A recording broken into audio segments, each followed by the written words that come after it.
So welcome to the WSJ Cafe. I'm going to do this sort of Seven Kingdoms style. So let's have a warm welcome for the father of dragons, the true king of Westeros, George R.R. Martin.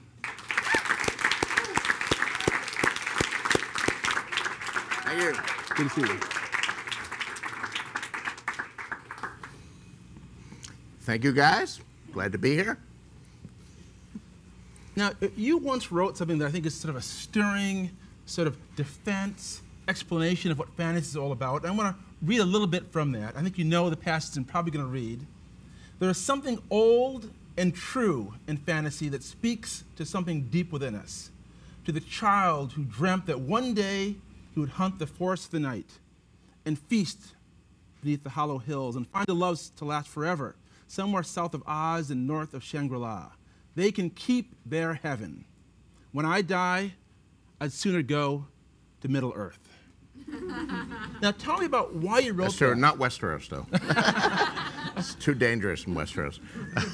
What I love about that is, this new book you have out about the world of ice and fire kind of gives some of the history of this world you built, but critics, readers, sometimes haven't taken fantasy as seriously as really it deserves. I mean, J.R.R. Tolkien wrote about the fact that fantasy he thought was actually harder to write than regular mainstream writing because you have to build a whole world around it. Do you think that critics and readers take fantasy as seriously as they should? Do they give it the respect it should get, or are things changing? Things are definitely changing, but I don't think we're there yet. But I've seen, an amazing change in my lifetime.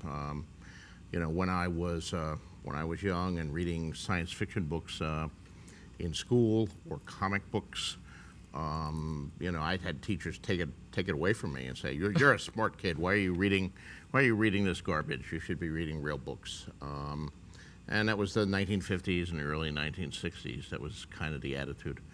And there are still ghosts of that around. I mean, fantasy and science fiction are now taught in many colleges. They're reviewed in distinguished publications, places like the Wall Street Journal or Time Magazine or New York Times. 40, 50 years ago, that wasn't true. We didn't, if they had covered science fiction and fantasy at all, it would be in a special column that appeared once a month, science fiction and fantasy, and they would be expected to review like 12 books all at once. Well, the latest big mainstream novel got 5 pages all to itself. But we are seeing that breaking down, but it's still not there entirely. I mean, yes, it's taught in colleges, but it's taught in special courses in science fiction and fantasy, or it's taught in popular culture courses as part of a popular culture curriculum. You don't see even a book like J.R.R. Tolkien's Lord of the Rings being taught in English literature as part of the canon of the great books of English literature, which it should be. I mean, we often say that one of the great tests of a great work of literature is, does it survive over time? And, Tolkien wrote that book in the 40s, it came out in the 50s, and here it is, 2014, and millions of people are still reading it. So I think it has survived the test of time far more than the books that were lauded and that may have won the Nobel Prize or the Pulitzer Prize or whatever prizes they were giving in 1956. But it still hasn't been admitted to the canon. But I think eventually that will come. I don't know if it'll come in my lifetime or not, but I can't complain. I have a lot of readers, and I have been reviewed in some amazing publications, and we have this terrific TV show. So yeah, I'm not going to do a Rodney Dangerfield number on you here, but. And of course, you write fantasy, and you're known for that. But you've had a long career. I remember reading your work in Omni and Analog, you had a science fiction story called "With Morning." Called Misfall, an award-winning short story, science fiction, award-losing story. It was nominated for all the major awards, but it lost all of them. I have a long history of losing awards. It won in my mind, and it's part of that. And part of that story, you write answers. Always they have to have answers, but the questions are so much finer. Now, in the world of Ice and Fire, it's interesting, you write it like a real history book in that some questions are left unanswered, sources contradict each other. Why did you decide to leave so many answers, so many questions unanswered in the book and have so much contradiction? Is there a joy in that for you? Do you have the real answers in your head somewhere? You know, as you say, I was trying to replicate a real history book. You know, when I read about some of the sources I've drawn on, the Wars of the Roses or the 100 Years' War, or, you know, the histories of Scotland or England or France, you know, you come across these wonderful stories, and then later you come across some other historians who said, no, that story was a later fabrication, none of it is true. And inevitably the story is so much better than the boring version that the more distinguished modern historian is putting on you. So, you know, I wanted to have the wonderful stories in, but also add that little touch of realism by having people argue about, well, is it true or isn't true? Exactly how does it happen, you know? There's that famous quote from the man who shot Liberty Valance, you know, when truth and legend disagree, print a legend. So I print a legend, but I, you know, hedge my bets a little. So, but that's been fun. Now, going back a ways, I read that your first published work was actually a letter to Stan Lee and Jack Kirby, the comic book creators. Fantastic Four number 20, yes, praising the contents of Fantastic Four number 17. I think I said something along the lines of, Shakespeare, move over, Stan Lee has arrived. I also, unfortunately, used a phrase in the letter, by gumbo, which was fine until some other kids in my high school discovered the letter, and I was tormented with by gumbo for the entire remainder of that sophomore year in high school or whatever it was. So if you're going to write a letter to a comic book, don't use the phrase by gumbo. It'll just get you a lot of humiliation. Well, I'm fascinated how many novelists are influenced by comics. I mean, Jonathan Lethem, Marlon James, the list goes on. But what about comics influence you? Don't forget Michael Chabon. That's right. The Adventures of Cavalier and Clay. But what about comics influences you as a writer today? And can we see the influence of comics, your early comics on your work? And what are some of your favorite comics today? You know, I was obsessive. I was one of the guys who was right there at the beginning of comics fandom being formed in the early 60s. And in addition to letters in the comic magazine, I also wrote amateur comic book stories about my own heroes and in little amateur fanzines. So I was certainly part of it, and I collected all the comics. I don't follow comics as closely today, partly because I'm really tired of reboots and retcons and all these things where they go back and mess with the continuity. It's always seemed to me to be sort of a violation of the unspoken contract between reader and writer when they start doing that. You know, you read a comic for 10 years and then they say, oh, we're starting it all over again, and none of those stories that you read actually happened. I knew they didn't actually happen, but still, they were, you know, that was part of that. I was reading about Spider-Man and the stuff that happened to Spider-Man. Now this stuff didn't happen to Spider-Man? That's a cheat. I hated that. So I don't follow a lot of comics today, but well, as an old school comics purist, what do you think of all these comic book movies? There seems to be a lot of reboots and rehashings and retellings on the big screen. You know, I enjoy some of them, but again, you know, I thought the first, you know, the Sam Raimi's 2 Spider-Man movies with Tobey Maguire were great. The first 2, the third was kind of a mess. But then they rebooted the whole thing. That wasn't necessary. Let's just go ahead with Spider-Man 4. And what the hell do we have to all go back and tell the origin again and all that? So, so even there, I don't like these reboots and restarts. I mean, you asked about influences. This was pointed out to me. I had a number of letters in the Marvel comics of the early 60s. Not only the one you referenced, the first one in Fantastic Four, but I had one in an Avengers issue where I was praising a previous Avengers issue, the one that introduced the character of Wonder Man. Now, Wonder Man, for those of you who are not up on the Avengers comics of the 1960s, Wonder Man was this new character who had appeared, and he joined the Avengers. He was very powerful, but he wasn't really a hero. He was really a villain who had been created by one of the Avengers' foes to destroy the Avengers from within, so he could become a member and then he could betray them. But he joined them and he got to know them and he liked them. And when the moment came that he should have betrayed them to their deaths, he wasn't able to do it. And instead he went over to the heroic side and died. And I love this story. It was a great story. I thought it was such a terrific story. And I look back at it now and I see it's all over my work. It's here's a hero, here's a great hero who appears and then immediately dies. Here's a great character. He's a hero, but really he's a villain because he's got a secret. But then when it comes time for him to do something villainous, he redeems himself by doing something heroic instead. I love great characters. I love unexpected twists. I love characters who die. They did later mess it up by bringing Wonder Man back, as they do in comic books, but I don't make that mistake with most of my characters. They usually stay pretty dead. But I look at that and I say, oh my God, I read that thing when I was like 13 years old and 14 years old, and it really corrupted me for life. Now, also going back to your life as a young man and your influences, throughout this new work, The World of Ice and Fire, there are a lot of wars, a lot of conflict. And you've written about the fact that when you were a young man and the Vietnam War was going on, you applied for conscientious objector status during the Vietnam War. Right. What happened with that? And tell me, did your thinking about war as a young man influence your thinking about war in your books today? Well, there's certainly a continuity. I actually got conscientious objector status, which was, kind of a surprise to me because I wasn't a total pacifist. I wasn't a Quaker or a Mennonite. In those days you had to draft, and every city had a local draft board.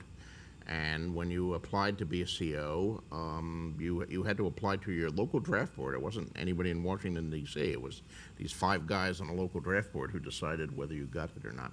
And conscientious objector status was very hard to get, reputedly. You only got it if you were it could approve a religious reason usually and say that you were a Mennonite or Amish or completely opposed to taking up arms whatsoever. And I couldn't say that. They always ask you questions. Sometimes you'd be called in for an interview and it would be, well, what would you do if Hitler was raping your grandmother? And all right, yeah, I'd kill Hitler if he was raping my grandmother, but and I would fight in World War II. Yeah, you should do that. Yeah. My grandmother and Hitler were actually both dead at the time, so I didn't think it was real relevant. But I thought I would apply for it anyway. And to my surprise, they gave it to me. Maybe because I'd actually published a couple stories by that point. It was very early in my career, and the stories were anti-war stories, and they could read them and see, that I wasn't just making this up, that I'd already had a record of published fiction involved. I'm not a total pacifist, then or now. But I do think the vast majority of wars in human history were completely unnecessary. But every once in a while you get something like World War II. I mean, World War II has shaped the thinking of every generation since it was fought, here in America and also in Europe. But if you actually look at the broad span of history, World War II is a fairly untypical war. And, the Nazis were like, if the Nazis hadn't existed and someone put them in a fantasy book, people would say it's way over the top. What are you? These guys are like cartoons here. What, they're going to dress themselves in black uniforms? They're going to put like skulls on their hats? I mean, come on, that's too much. Nobody's going to do that, right? They're like orcs in human form. And I've always tried to react against it with my writing. I don't want to do the bad guys all dressed in black and they're really ugly and they eat human flesh and things like that. And the good guys all wear white uniforms and they're beautiful. And because I don't really see that in life. The Nazis being accepted.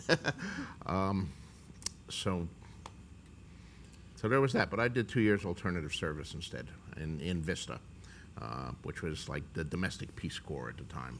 I would have gone into the real Peace Corps, but I was lousy at foreign languages. I couldn't even make up Dothrakai. We had to bring in another guy to do that. So, Now, when you were a young man, you know, if you wanted to sort of experience world building, you'd play Dungeons and Dragons or read a comic book. Today, it seems that when kids want to, young readers want to experience world building, they go to video games. Do you see video games as a threat to fantasy writers like yourself who are presenting whole worlds in like books like The World of Ice and Fire for people to investigate? Are video games something that you think are eating away at writing or challenging what you do? Video games are addictive. I don't play many video games, and it's not because I don't like them. It's because when I did play a few, I liked them too much.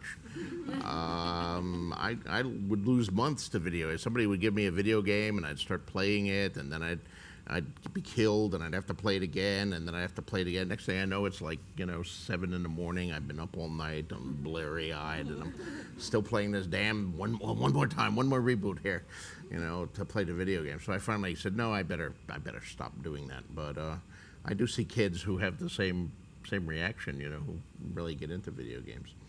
That being said, I think ultimately video games are going to become a new art form. I don't think they're there yet. They're fun. They're not art, but they could be art.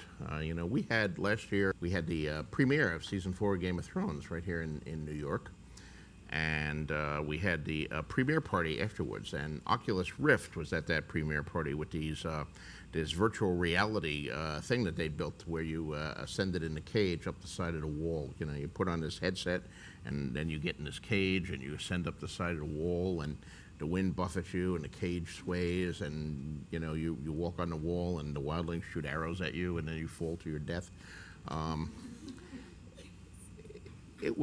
It's only like, I don't know, 30 seconds long or whatever, however long it was, but it was so realistic and so immersive that it was incredible. And ultimately, you wed that technology with video games, and you can have an adventure, an experience that you will live. Because, here you could see it, you could feel it, because the cage was rocking. They had wind machines that would, just like the wind howling along the wall, you could feel the cold winds. So they really had a lot of sensory stuff going on. Now, it's still a very primitive technology. It's a technology in its infancy. But when you take the plots and the world building of video games and you couple it with that, ultimately you will get an entertainment medium, not unlike many science fiction writers predicted a long time ago, where you'll put yourself in a sensory deprivation tank or something like that, and you're actually living some adventure where you're not just reading an author's event, but you're choosing, you're making your own decisions, you're going wherever it is, you're in a different world. I imagine the first ones to really pioneer this technology will be the porn guys, because porn always seems to lead every technological innovation here, from videos to to CDs, to whatever, to the internet now. But ultimately, it will be used for all sorts of things, and hopefully at some point we'll get a Shakespeare who will make a true art form out of it, and we'll make a game that will be totally immersive. You won't even call it a game anymore. It'll be, I don't know what you'll call it, but will that affect what I do? Will that affect books or television or films? Hard to say. I don't know. Books are still around. Their death has been predicted numerous times. Films were going to kill books. They didn't. Television was going to kill books. It hasn't. The internet was going to kill books. No, that hasn't worked out either. Books are hanging in there. But art forms do die. There's not a whole lot of vaudeville to see here in New York at the moment. Radio drama is pretty well wiped out. So what will happen when this new art form comes along? Well, we'll find out. I don't think it's going to happen in my lifetime, but some of you in the audience may live to see it. Now, one thing I found fascinating about your new book is the fact that it shows us the world beyond what we've seen, and shows us countries and places that are influenced maybe by Asia or North Africa or the Middle East. But for the most part, fantasy is very monocultural. You watch a film like The Hobbit, and there are no black hobbits walking up and down, or even Game of Thrones. a lot of the main, not many of the main characters are people of color. And I'm wondering, why, in your opinion, is fantasy so monocultural, and what could be done to change that? Well, I think there's a relatively simple answer. It's so monocultural because it's mostly been written by white men, and you know, I'm a 66-year-old white man. Tolkien was I don't know what age he was, but you know, he was born in the 19th century in England, and he was an Oxford Don. He lived in small English towns his entire life, and we look back on our own history and the cultures and things we were taught, raised up on legends of Robin Hood and King Arthur, and you know, Tolkien was an expert on Beowulf and all that, and that's true of many of the Tolkien imitators. Even the people writing it today are all drawn from the same cultural pool.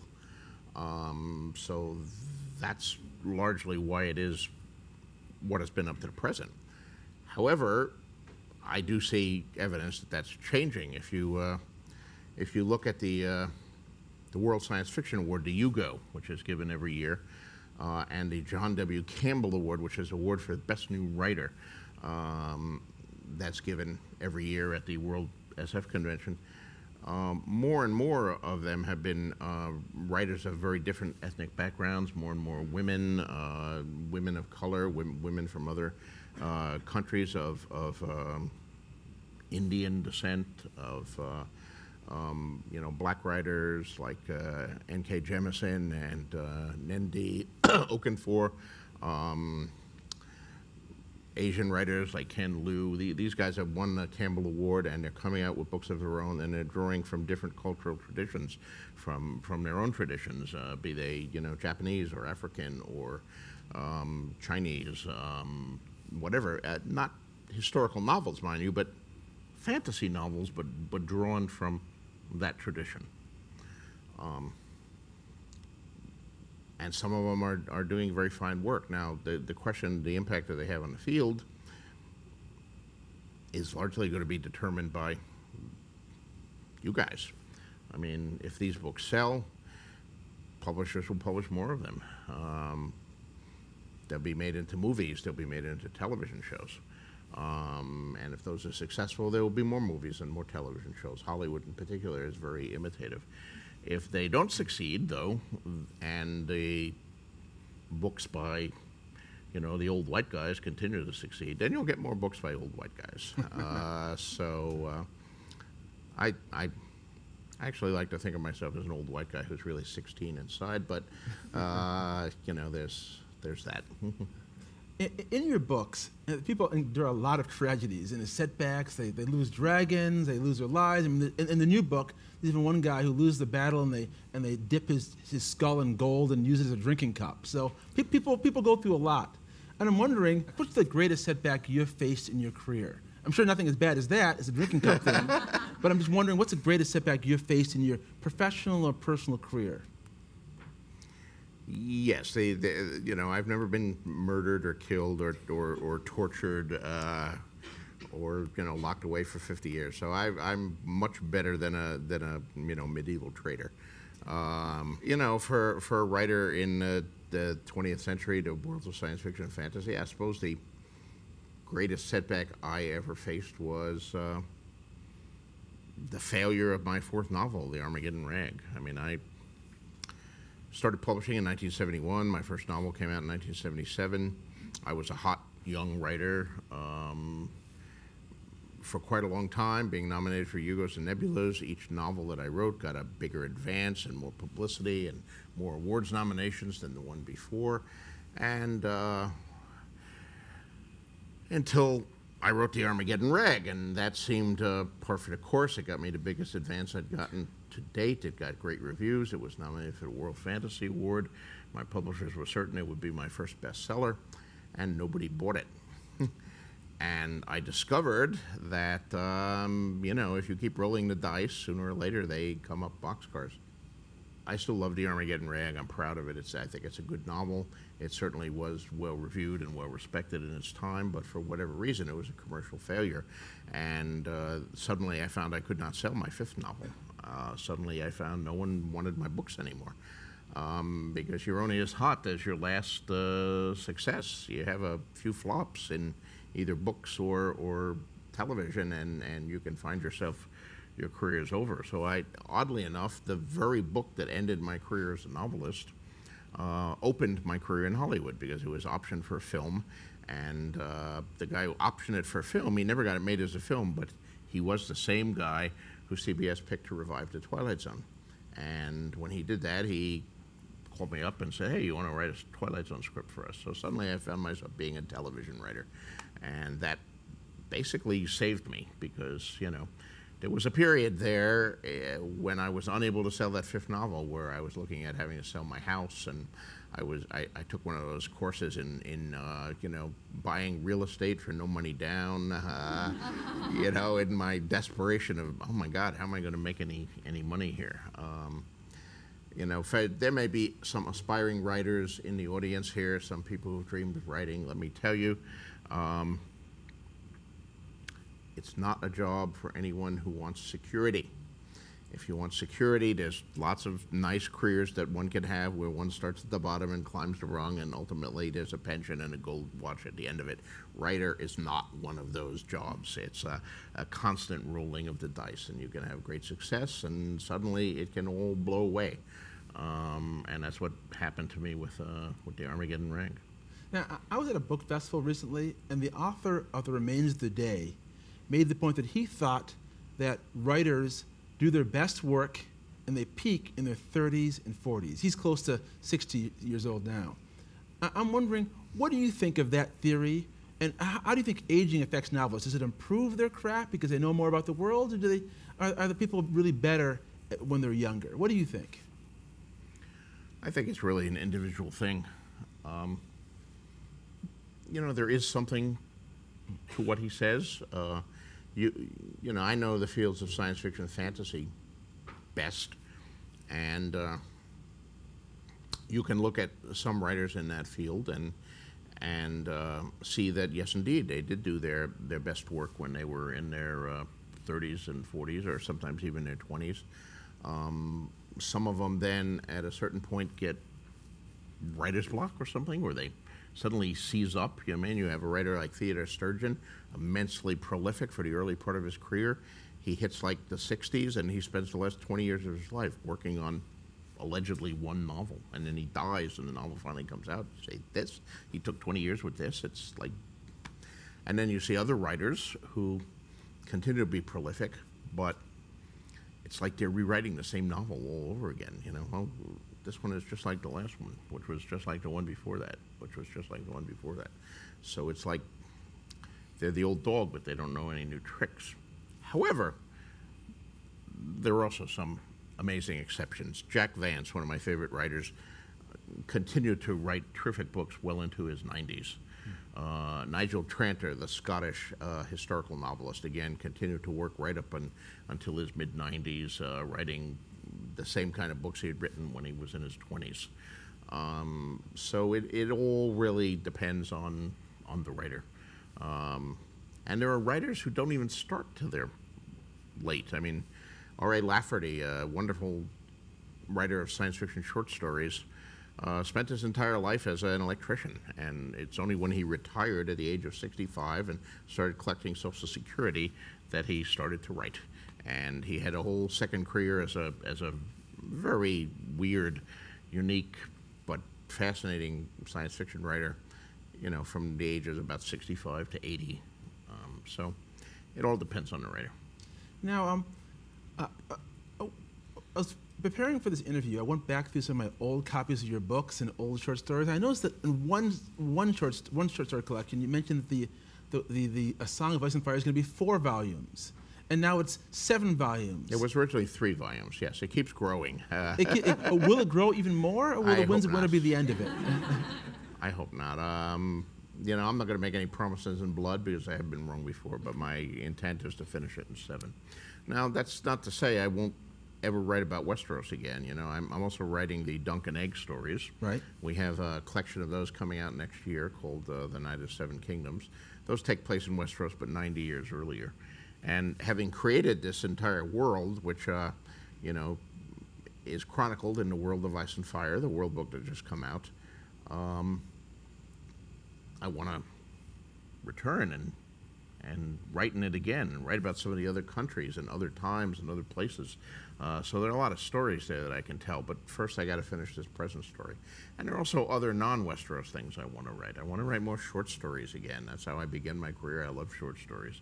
I want to write a sequel to Fever Dream. I want to finish the fifth novel, that infamous fifth novel that I was unable to sell. I wrote 200 pages of it, but then I couldn't find anyone to buy it, but I still think about it from time to time. And I'm always coming up with new ideas. You know, ideas are everywhere. Ideas are all around me, and I'm always having ideas. The question is translating the idea into a story. That's the hard part. So after you finish The Winds of Winter and you finish A Dream of Spring, you might actually continue to investigate new stories around this whole world you've created. It won't be the end of it. Yes. I certainly I'm going to write more Duncan Egg stories. The first three are only the beginning. I have to carry them all the way through their career. So I will do that, and then who knows? That'll be a few years from now. So I hope I have as much energy as Jack Vance or Jack Williamson or some of the other great SF writers who have continued to write into their 80s and 90s and so forth. Either that or that someone comes up with a, youth system. I would like to recapture my youth, my lost youth. It's probably in Bayonne, New Jersey, where I was born somewhere. I'll go over and find it there in some pizza parlor. Now, I just want to ask one or two questions from our Twitter followers from NWSA Plus. People have sent in their questions. And one question someone had is, where did you first come up with the ideas for these books? This is Shane at What the Heck Man. So he asked, I love when I have to read the actual Twitter handles. Where did he first come up with the idea for these books? Does he keep tweaking as it goes on, or is every character's fate already determined? The main characters, I know where I'm going with them, but there are a million secondary characters, and for those, I do have different ideas at different points. That's an impossible question, is the question of where do you get your ideas? Because ideas, like I say, are all around. You just have an idea. You don't know where it comes from. There are a few cases where I specifically know where an idea came from. I read something, or I saw something, or I had an experience that triggered an idea. But those are very few. Mostly it's just, oh, that would be interesting. Well, where did it come from? I didn't have it a moment ago, and now I had it. It popped up in my brain. Well, can folks a bit then? Because, C.S. Lewis wrote that when he came up with the Chronicles of Narnia, he came up with the images first. The image of a fawn holding an umbrella, an image of a queen on a sledge. And I know you came up with the first chapter of the book, first of a boy heading for a beheading. Right. Was there an image or an event or something that sparked that first chapter that set you on the path to creating this whole world? Not that I know of, but certainly it came from somewhere, but it just came vividly, and there it was. And I had the whole chapter in my head, not just, Bran and the beheading, but also the finding of the direwolf pups in the summer snows. I knew that. I knew it had to be the summer snows. That phrase, in the summer snows, with the contradiction that it implies, tells you so much about the world, was just there. And I sat down and wrote it, put aside the other book I was doing, and did that. Well, we're going to end it there at the beginning. Thanks a lot, George R. R. Martin. The name of the book is The World of Ice and Fire. The World of Ice and Fire. Yes, indeed. Thank you. Thank you.